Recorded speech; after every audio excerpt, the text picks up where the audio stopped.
Hürmetli vatandaşlar, bugün çizsa 2020 yıl 1. ayının 4. günü haftaki yakşembe. Endelikteki mavzumunda 1. baskışlık Suudi Kilişimi icra kılış bankisisi halkılıktır. Mavzuluklar 1. ayının 4. günü Cumhur'a nazar tarbiyeti ilan kılın. Abdur Dunfang makalı mındak baştan bu Dunfang erken Amerika avaz geçiren Amerika avaz radyosunun çıkarıvetilgen muhbir Dunfang şunu bilemedim işte ismi Dunfang'ken şu kişi yazdı. Bunu da Turan Efendi siz koygan sualga cevap çıkdı mesela Amerika Cumhuriyeti oturusunda imzalanan kelişimnin mezmunları nime? Bu cevap yer toluk emas kısaca cevap. Prezident Trump yeni yıldan buran TV'lerde fikir kaldırıp mundaq degen idi. Aksaray'da Cumhur'un yukarı derecelik emeldarları bilen 1. baskışlık kelişimge imza koyumuz. Cumhur'da qaysı emeldar bu doğruda bir nime demigen idi. Cumhur'da qaysı emeldar gelip imza koydu, Prezident Trump bu doğruda bir nime demigen idi.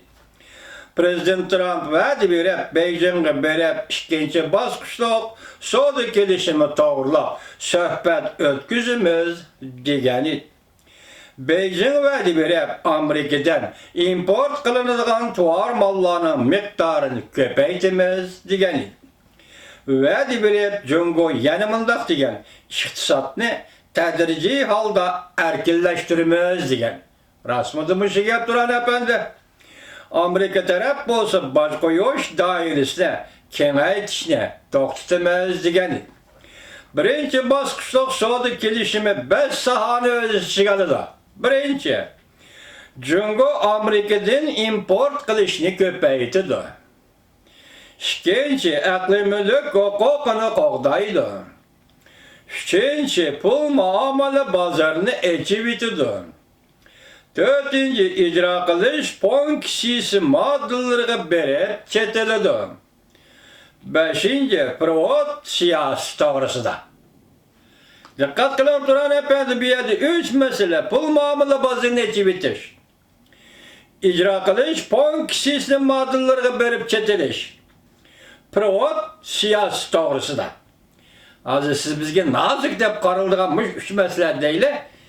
Müş mesele. Lekin Amerika hükümet tarafından kandak qaysı mesele qaraydı bu yana başka gap. Lekin yana işke çoğun sahaga berip çekilmedi. Ona birinci Beijing hükümeti devlet ilgilindeki şirketlerine maliyeti yardım kılış. Bu dehşetli bu. Bunda Cumhuriyet sosyalistik siyasi tüzüm az mini tahlil kılışımça şençemçe aldırılış gerek. Eğer bu tüzüm özgertilmese bu pul koşup bir işleyen mesele olmaydı. Turan Efendi. Çekilmedi. Ona birincisi Beijing hükümeti devlet ilgili şirketlerine maliyatın yardım kılış meselesi. Onun ikincisi. Her xil vasılanı işletip çet el kapitali bilen kurulgan şirketlerinin teknik ödünüp bir işe mecburlaş. Çet el kapitali bir yerde Cumhur'da şirket kurdu. Onların teknikisi Cumhur'u ötküzüp bir işe mecburlaş. Bu işke mesele, işke saha Amerika Cumhur Suudisi'nin mühim noktalarıydı. Bu elbette intihai çok. Azırmış 5 noktanın hemmisi. Onun için de siz biz düşündüğün 3 nokta kalganları Amerika hükümet tarafına ayan noktalarken 5'lisi mühim nokta.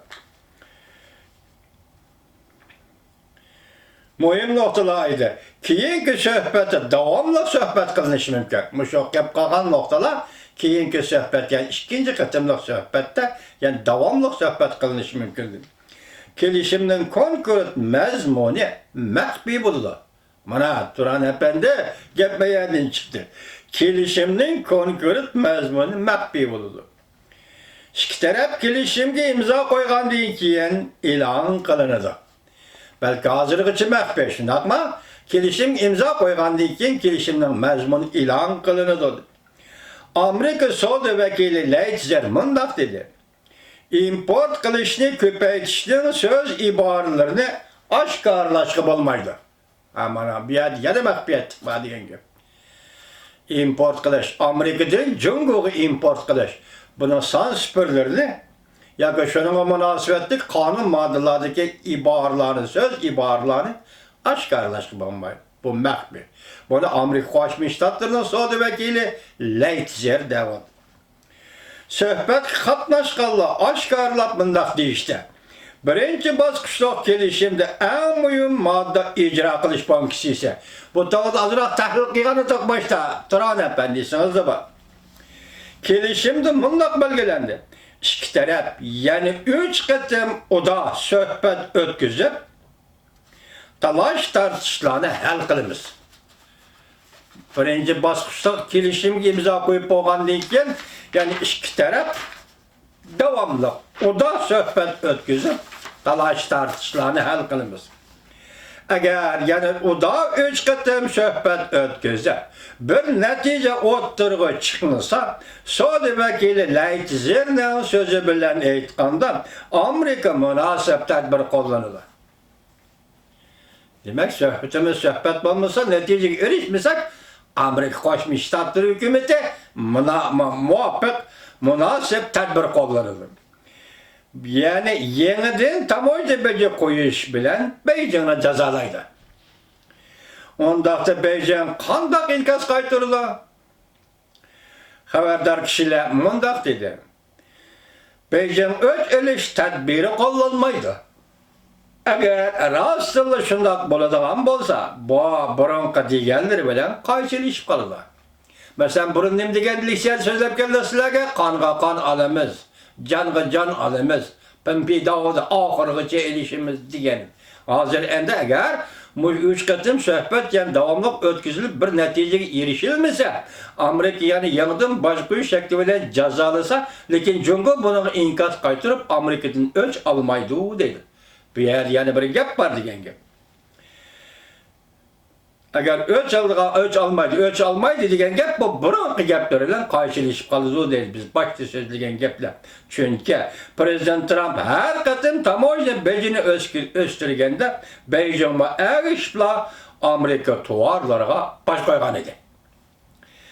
Birinchi bosqichda savdo kelishimi 86 bat. İki tarafdan qonun maslahatchilari oldirab tarjima qilyapti va tarjimani selishtiryapti. Birinchi aydan 15ga ulgatish kerak. Mening qarashimcha deydi Abdur Donfan. İcra qilish funksiyasi muhimdir. Biz bu to'g'rida so'zladik dedim-ku, Turan apandi. Suhbatning natija bo'lmasa yoki bergan va'dasini Jungo ishga oshira olmasa, yeniden baş koyuldu ve imbargo, iqtisodiy imbargo yo'lga qo'yildi. Jungo Kompartiyasining degini boshqa, qiladigan ishi boshqa bir partiyadir. Kelishimga imzo qo'yib, icra qilmaydi. Burunqi kelishim suhbatlarning hammasi imzo qo'ydi, ma'qul, hech nima icra qilmadi. Masalan, Dunyo Savdo Tashkilotiga kirgan imzo qo'ygan kelishimni bir nima icra qilmadi. Hozir bu yerda Abdur, ya'ni xulos kirib, Jungo ma'qul deydi. Kelishimga imzo qo'ydi, lekin bir nima icra qilmaydi. Demak, buning ma'nosi Jungo icra qilmasa ham Amerika Qo'shma Shtatlari o'zining va'dasi turib, yangidan boj qo'ydi. Şundaqlı imbargo yurgizdi.